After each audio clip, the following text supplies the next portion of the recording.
प्यारे दोस्तों, स्वागत है आप लोगों का आपके अपने चैनल आईएएस विजन में। और आज हम लोग बात करने वाले हैं आर्टिकल 22 प्रिवेंटिंग आर्बिट्ररी अरेस्ट के बारे में। तो इससे पहले कि हम लोग आगे बढ़े, सबसे पहले तो विनम्र क्षमा चाहता हूं कि 2-3 दिन लेक्चर लेट हो गया। उसके पीछे का कारण ये था कि कुछ काम में बिजी होना, बट ये अश्योरेंस देते हैं कि आगे से ऐसा होगा नहीं। अब से रेगुलर रूप में आपके सामने वीडियोस आते रहेंगे। बहरहाल शॉर्ट्स के रूप में मैं आपको करंट अफेयर्स और डेली क्विज तो प्रोवाइड करता ही। चैनल से आप जरूर जुड़िए, सेशन को जितना हो सके लाइक कीजिए, शेयर कीजिए अपने दोस्तों में, और वीडियो में कमेंट जरूर करके बताइए कि कौन सा पार्ट आपको सबसे अच्छा लगा। तो आज की स्पेशल बात यह है कि हम लोग जो आर्टिकल 22 है उसके साथ साथ जो अभी बहुत ज्यादा बौखेड़ा खड़ा हुआ था आर्यन खान केस का, उसको भी एक केस स्टडी के रूप में थोड़ा सा देखेंगे। तो आइए जरा इसके प्रोविजंस की बात कर लेते हैं कि ये कहता क्या है।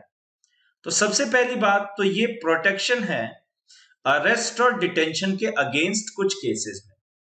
इसका मतलब ये नहीं है कि ये आपका फंडामेंटल राइट हो गया अगेंस्ट अरेस्ट। कल को जाके अगर आपको कोई अरेस्ट कर रहा है तो आप जाके ये नहीं बोल सकते सुप्रीम कोर्ट में कि आपको अरेस्ट नहीं किया जा सकता, क्योंकि आर्टिकल 22 है। आर्टिकल 22 आपका फंडामेंटल राइट अगेंस्ट अरेस्ट नहीं है। इनफैक्ट ये पिक्चर में ही तब आता है जब कोई पर्सन को अरेस्ट कर लिया गया है और डिटेन किया गया है। अगर कोई भी पर्सन अरेस्ट हुआ है, उसे डिटेन किया गया है, तो ही ये पिक्चर में आएगा। ठीक है। दूसरी बात, ये एनिमी एलियंस के लिए अवेलेबल नहीं है फंडामेंटल राइट। इसका मतलब ये हुआ कि यहां जो भी आगे चल के हम लोग प्रोविजंस देखेंगे वो सारे के सारे एनिमी एलियंस के लिए अवेलेबल नहीं है। एनिमी एलियंस ये उन कंट्री के सिटीजन्स हैं जिनके साथ अभी हम लोग स्टेट ऑफ वॉर में हैं। फॉर एग्जाम्पल, कल को अगर पाकिस्तान के साथ में हमारी लड़ाई हो जाती है या चाइना के साथ में लड़ाई हो जाती है, चाइना के साथ अगर इंडिया वॉर में है और चाइनीज सिटीजन इंडिया में है, तो एनिमी एलियन की तरह ट्रीट किया जाएगा और जो प्रोविजंस है आर्टिकल 22 के वो उसके ऊपर लागू नहीं होंगे। तो यहां तक अभी हमने क्या सीखा कि आर्टिकल 22 जो कि प्रिवेंशन है अगेंस्ट अरेस्ट एंड डिटेंशन, कुछ केसेस में ये फंडामेंटल राइट नहीं है अरेस्ट के अगेंस्ट, क्योंकि ये पिक्चर में ही तब आता है जब कोई पर्सन को अरेस्ट करके उसे डिटेन किया गया हो। ये साथ के साथ में एनिमी एलियंस के लिए अवेलेबल नहीं है ना। और जो पर्सन एनिमी एलियन है वो इस राइट को एंजॉय नहीं कर सकता। आइए फर्दर इसके जरा हम लोग प्रोविजंस को देखते हैं। No person who is arrested shall be detained in the custody without being informed. कहने का मतलब ये हुआ कि कोई भी व्यक्ति जिसे आप अरेस्ट करके डिटेन कर रहे हैं, लॉकअप में रख रहे हैं, ऐसे व्यक्ति को आप बिना इन्फॉर्म किए नहीं कर सकते।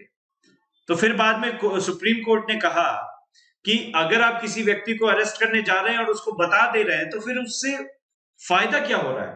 कोई फायदा तो है नहीं। तो इससे अच्छा है कि आप उसको तो इन्फॉर्म करिए ही, उसके साथ साथ इन्फॉर्म द फैमिली मेंबर्स हैं उनको इन्फॉर्म कीजिए, है ना, या कोई फ्रेंड को इन्फॉर्म कीजिए, है ना, या फिर कोई एक ऐसा पर्सन जो उसके टच में हो और अ पर्सन इन टच, उसको इन्फॉर्म कीजिए।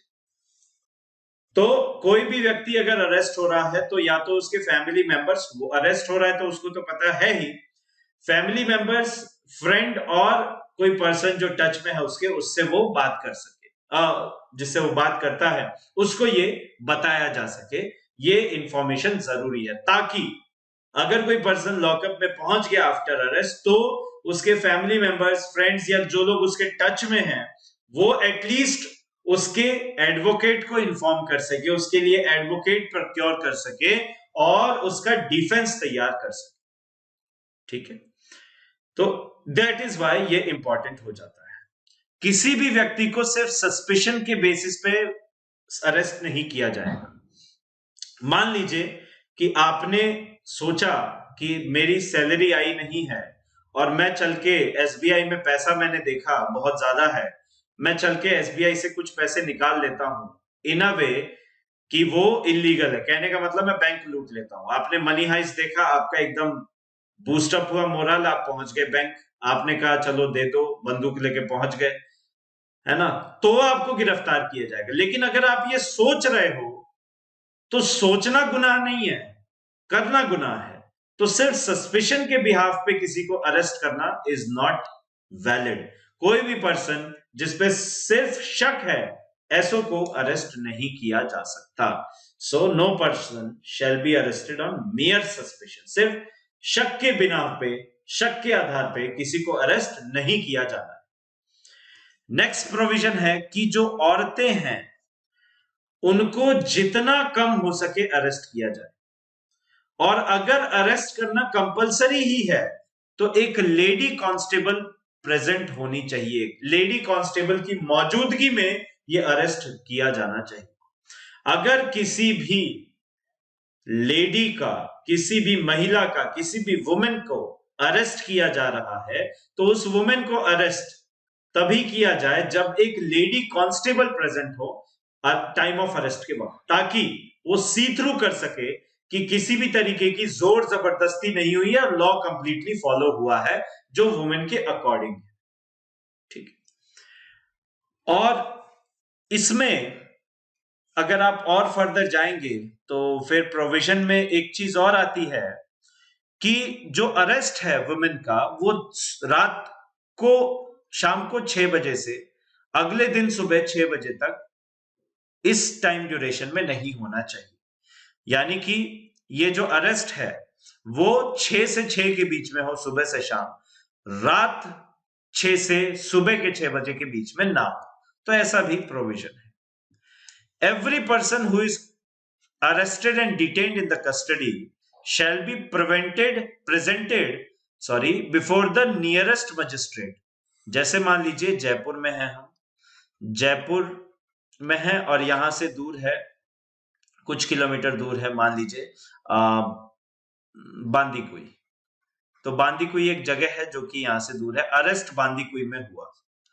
अब जो नियरेस्ट मजिस्ट्रेट है वो जयपुर में है, तो 24 घंटे के भीतर इस पर्सन को उस मजिस्ट्रेट के आगे पहुंचाना होगा, उस मजिस्ट्रेट के सामने पहुंचाना होगा। लॉकअप में आप 24 घंटे से ज्यादा नहीं रख सकते, आपको नियरेस्ट मजिस्ट्रेट के सामने उनको प्रेजेंट करना पड़ेगा जिसको अरेस्ट किया गया है। ठीक है। और मजिस्ट्रेट ने कह दिया कि ठीक है, आप इनको पुलिस कस्टडी में 2 दिन के लिए रखिए, पूछताछ करनी है 2 दिन के लिए रखिए, तो 2 दिन से ज्यादा भी आप नहीं रख सकते। ठीक है। अगर अथॉरिटी दे दी है मजिस्ट्रेट ने, जितने दिन की दी है उतने ही दिन की, उतने ही समय अंतराल की रखनी है। उसके अलावा कोई भी पर्सन को 24 घंटे से ज्यादा आप नहीं डिटेन कर सकते। 24 घंटे के अंदर अंदर नियरेस्ट मजिस्ट्रेट को आपको पहुंचाना पड़ेगा। अच्छा, ये जो 24 घंटे कैलकुलेट होते हैं ना, तो इसमें जैसे गवर्नमेंट हॉलीडेज, जो हॉलीडेज हैं वो काउंट नहीं होती। ठीक है। और जो ट्रैवलिंग टाइम होता है वो भी काउंट नहीं होता। फॉर एग्जाम्पल, यहां अरेस्ट अगर मान लीजिए हुआ बांसवाड़ा में, और बांसवाड़ा से जो मजिस्ट्रेट है वो जयपुर में है, वहां तक लेके आना है, और जो दूरी है वो जाम वगैरह कुछ लगा है फॉर एग्जाम्पल, उसमें 48 घंटे लग गए, तो ये काउंट नहीं होगा, ये पूरे के पूरे हटा दिया जाएगा टाइम। ठीक है। तो ट्रेवल टाइम नहीं काउंट होगा। ऑब्वियसली कहीं दूर से अगर अरेस्ट होके आ रहा है और ये ट्रेवलिंग टाइम काउंट कर दिया तो फिर तो ये पुलिस के साथ अन्याय है ना।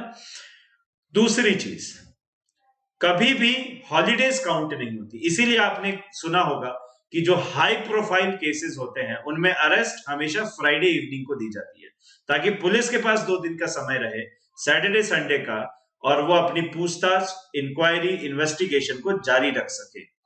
सो जनरली जो हाई प्रोफाइल केसेस होते हैं उनमें अरेस्ट फ्राइडे इवनिंग को की जाती है, या फ्राइडे को ही इन जनरल की जाती है। तो ये एक बहुत ज्यादा इंपॉर्टेंट चीज है। चलिए आगे देखते हैं। दूसरा, एक तो anti torture laws UN convention एक था जिसमें एंटी टॉर्चर लॉज बनाए गए थे, यानी कि कोई भी व्यक्ति अगर पुलिस कस्टडी में है तो ह्यूमन राइट्स उस व्यक्ति के भी हैं, उसके साथ टॉर्चर नहीं होना चाहिए। तो यूएन कन्वेंशन में ये लॉज बने थे और इंडिया ने अभी उसे रेटिफाई नहीं किया। रेटिफाई का मतलब ये होता है कि उसे सरकारी रूप से एक्सेप्ट नहीं किया है, सील नहीं लगाई है, एक तरीके से सरकारी सील जिसे कहते हैं वो नहीं लगी है। लेकिन हम मानते हैं, लेकिन हमने इसको रेटिफाई नहीं किया, ऑफिशियली नहीं मानते। ठीक, तो एंटी टॉर्चर लॉज है, हालांकि टॉर्चर भी नहीं होना चाहिए। अच्छा, 1978 में एक लैंडमार्क डिसीजन था वीआर कृष्ण अय्यर और जस्टिस पीएन भगवती के द्वारा। इन्होंने कहा कि jail is an exception, bail is a norm, यानी कि बेल एक नियम है, रूल है, bail is a rule, jail is exception, और जेल एक्सेप्शन है। ऐसा इसीलिए क्योंकि आप समझिए कि हमारा जो इंडिया है, इसमें अगर मैं आपको डेटा बताऊं 2021 जुलाई 2021 तक का 4.5 करोड़ केसेस अभी भी पेंडिंग है। तो यहां पे एक केस का फैसला आने में 3 से 4 साल लग जाते हैं। अगर मान लीजिए कोई भी व्यक्ति अगर वो बेगुनाह है, इनोसेंट है, तो अगर वो बेगुनाह है और इनोसेंट है, तो फिर तो आप जरा ये समझिए कि उस व्यक्ति को अपने इस बेगुनाही की वजह से भी, मतलब वो बेगुनाह था फिर भी उसके साथ ये अत्याचार ही तो हुआ, 2 से 3 साल उसके चले गए और ये लाइफ के उसके 2 से 3 साल वापस नहीं आने वाले। तो इसीलिए जेल एक्सेप्शन है, बेल नियम है, बेल नॉर्म है, रूल है, जेल एक्सेप्शन है। उन्हीं केसेस में बेल देने के लिए मनाही है। नॉन बेलेबल ऑफेंसेस जो है आईपीसी 437, वो कोर्ट डिसाइड करता है। और जो एक्सेप्शनल केसेस हैं, जैसे कि अगर ये प्रूफ हो जाए कि कोई भी जो व्यक्ति है जिसपे कॉन्विक्ट है, जिसके ऊपर केस चल रहा है, वो एविडेंस के साथ टेम्परिंग कर सकता है, देश छोड़ के भाग सकता है, ऐसों को बेल नहीं मिलेगी। लेकिन in general jail is an exception, bail is a norm. और यही तो हुआ था आर्यन खान वाले केस में। यही चीज जो farmer attorney general Mukul Rohatgi, जो कि वकील थे आर्यन खान के, उन्होंने यही चीज तो प्रेजेंट की थी, यही तर्क तो प्रेजेंट किया था बॉम्बे हाई कोर्ट के सामने कि sir jail is an exception, bail is a norm.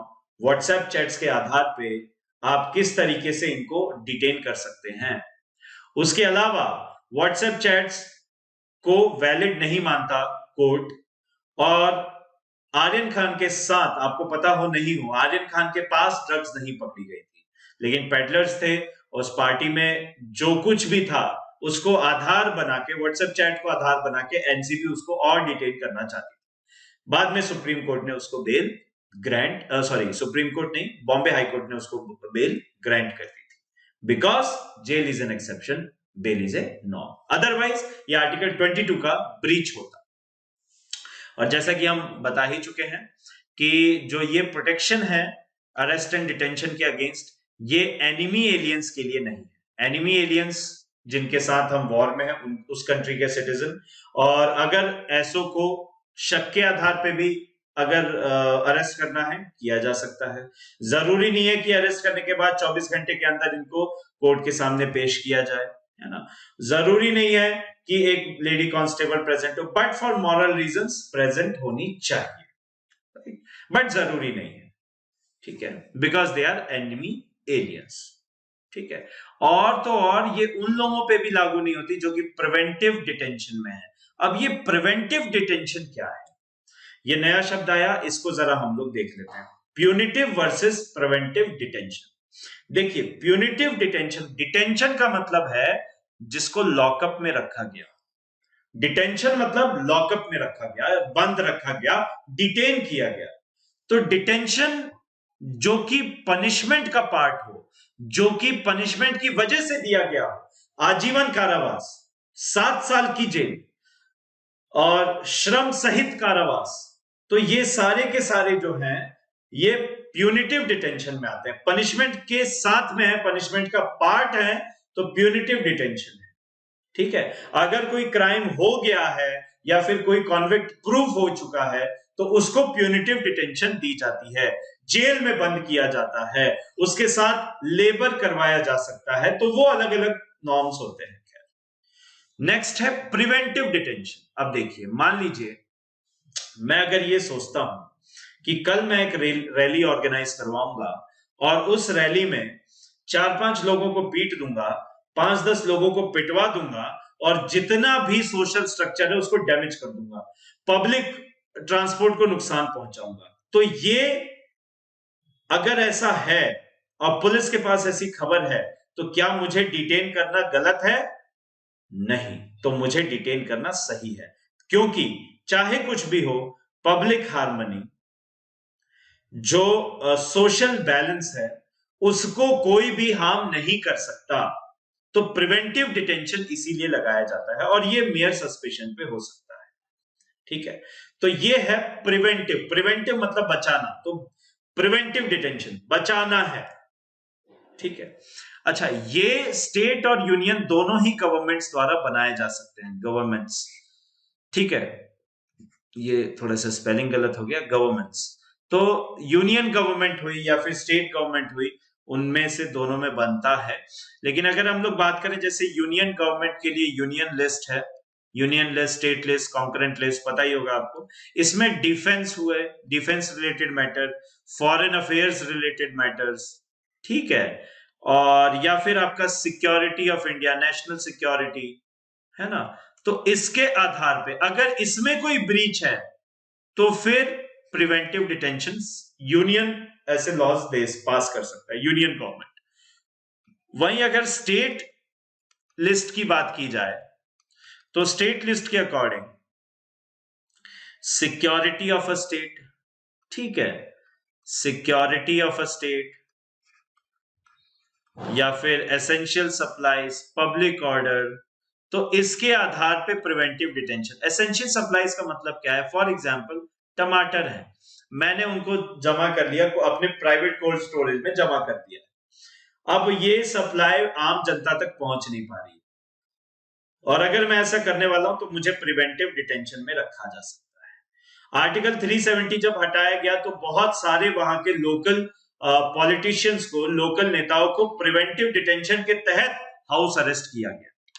तो ये एक बहुत ही अहम पॉइंट है, जिसमें कि प्रिवेंटिव डिटेंशन का मतलब यह है कि जिसको डिटेन किया जा रहा है शक के आधार पे किया जा सकता है, एंड बिकॉज वो आगे चल के थ्रेट प्रोड्यूस कर सकता है national security, state security, foreign affairs, defence related matters या पब्लिक ऑर्डर रिलेटेड मैटर्स की वजह से, तो उसे प्रिवेंटिव डिटेंशन, हाउस अरेस्ट वगैरह में रखा जा सकता है। और ऐसा हुआ भी है, हम देख भी चुके हैं। 370 remove, abrogation of article 370 and 35A जब हुआ था तब ऐसा किया गया। लॉस कौन बनाता है? तो यूनियन गवर्नमेंट भी एंड स्टेट गवर्नमेंट भी, बिकॉज दोनों की अलग अलग लिस्ट है जिसके एवज में ऐसा बन सकता है, लॉस बनाए जा सकते हैं। अब इसके कुछ फीचर्स हैं, जरा समझ लीजिए। देखिए, जिसको डिटेन किया गया है वो 3 महीने से ज्यादा डिटेन नहीं किया जा सकता। आपको एक एडवाइजरी कमिटी, एडवाइजरी बोर्ड बनाना होगा। उस एडवाइजरी बोर्ड को क्या ये काम होगा कि वो हर 3 महीने पे एक स्टडी करेगी, एक रिपोर्ट तैयार करेगी, हर 3 महीने के बाद में एक रिपोर्ट तैयार होगी, और उसी रिपोर्ट के आधार पे, on the basis of that report, इस डिटेंशन को एक्सटेंड करना है या नहीं ये डिसीजन लिया जाएगा। अगर एडवाइजरी बोर्ड कहता है कि ठीक है, इस पर्सन को आगे डिटेन किया जाना चाहिए बिकॉज ये अगेन आगे भी चल के थ्रेट है, तो उसको डिटेन किया जाएगा। लेकिन अगर एडवाइजरी बोर्ड कहती है कि नहीं ठीक है, डिटेन करना जरूरी नहीं है, तो फिर उसको रिलीज करना पड़ेगा। लेकिन 3 महीने पे रिपोर्ट के आधार पे ही एक्सटेंशन हो सकता है, अदरवाइज नहीं। और एडवाइजरी बोर्ड कॉन्फर्म करेगा सुप्रीम कोर्ट या हाई कोर्ट। नेक्स्ट, यहां पे जो ये पता नहीं क्या हो गया है, द ग्राउंड्स, हाँ जी, the grounds of detention should be communicated to the detenu. जिसको भी डिटेन किया जा रहा है उसको ये बताना पड़ेगा कि किस आधार पे उसे डिटेन किया जा रहा है। आर्बिट्ररीली नहीं किसी को भी डिटेन किया जा सकता कि ठीक है तुमने कल भाषण बेकार दिया था, चलो तुम्हें डिटेन किया जाए, तुम्हारी वजह से पब्लिक ऑर्डर डिस्टर्ब हो रहा है, चलो तुम्हें डिटेन किया जाए। ऐसा हरगिज नहीं हो सकता। बताना पड़ेगा कि किन ग्राउंड्स पे उसे डिटेन किया जा रहा है। उसके अलावा अपने आप को रिप्रेजेंट करने के लिए, अपने केस को रिप्रेजेंट करने के लिए जिसको भी डिटेन किया जा रहा है उसे एक मौका मिलना चाहिए, उसको रिप्रेजेंटेशन करने का खुद को, ताकि वो डिटेंशन ऑर्डर को रिमूव कर सके। एक अपॉर्चुनिटी होनी चाहिए, तो ये अपॉर्चुनिटी दी जानी भी बहुत ज्यादा जरूरी है। So this is your preventive detention. तो प्रिवेंटिव डिटेंशन मेयर आधार सस्पेंशन के आधार पे हो सकता है। प्रिवेंटिव डिटेंशन आपका बहुत ज्यादा जरूरी हो जाता है अगर public order, state security, national security and आपके फॉरेन अफेयर्स रिलेटेड मैटर्स को कोई व्यक्ति क्षति पहुंचाना चाहता हो तो। ठीक है, तो ये है प्रिवेंटिव डिटेंशन, और इसमें जनरली हाउस अरेस्ट में रखा जाता है या फिर कस्टोडियल जो राइट्स हैं वो भी दे दिए जाते हैं पुलिस को, बट जनरली हाउस अरेस्ट इसमें प्रेफर किया जाता है। So that is your preventive detention. ठीक है, चलिए जी, बहुत बहुत धन्यवाद। प्रिवेंटिव डिटेंशन के बारे में मैं थोड़ा सा एक चीज और बताऊं आपको कि अमित शाह जब पेश कर रहे थे आर्टिकल 370 को एब्रोगेट करने का, Jammu and Kashmir reorganisation bill को, उस समय बिल था, बाद में एक्ट बना, तो कांग्रेस लीडर्स ने पूछा कि फारूक अब्दुल्ला, डॉक्टर फारूक अब्दुल्ला साहब वो नहीं आए हैं, ये है वो है, तो उन्हें कहा गया कि इन्हें जबरदस्ती डिटेन किया गया है। तो अमित शाह ने वहां पे जवाब दिया था कि उन्हें डिटेन नहीं किया गया, उनकी तबीयत खराब है वो इसीलिए नहीं है। तो आप समझ रहे हैं, मतलब कोरिलेट करके देखिए कि डिटेन करने का फीचर क्या है। अगर कोई व्यक्ति state harmony, social imbalance create करता है, या फिर हम यूं बोले कि पब्लिक ऑर्डर को डिस्टर्ब करने का पोटेंशियल लगता है, तो उसको डिटेन किया जा सकता है महज शक के आधार पर। और हुर्रियत के बहुत सारे नेताओं को भी डिटेन किया गया था, ऐसी बात नहीं है। सो आज के लिए इतना ही। आई होप आपको केस स्टडीज ये समझ में आई हो, बहुत अच्छे से क्लियर हुआ हो, एंड आशा करता हूं कि आप इस पॉलिटी सीरीज लेक्चर्स को पसंद कर रहे होंगे, एंड बहुत जल्दी फंडामेंटल राइट्स खत्म करके हम लोग आगे जो डीपीएसपी हैं, directive principles of state policy, उसको कवर अप करेंगे। मैं बस इतना चाहता हूं कि आप अगर एंजॉय कर रहे हैं तो प्लीज चैनल को दिल खोल के सब्सक्राइब कीजिए, वीडियोस को शेयर कीजिए, क्योंकि हमारे लिए मोटिवेशन वही है, और यही इसलिए भी मोटिवेट करता है कि रात भर बैठ के सारे काम हो अगले दिन, ताकि आप तक लेक्चर्स पहुंच सके। इसी उम्मीद में मैं आपसे अलविदा कहता हूं। मिलते हैं अगले लेक्चर में। Till then bye bye, take care, Jai Hind, जय भारत, वंदे मातरम।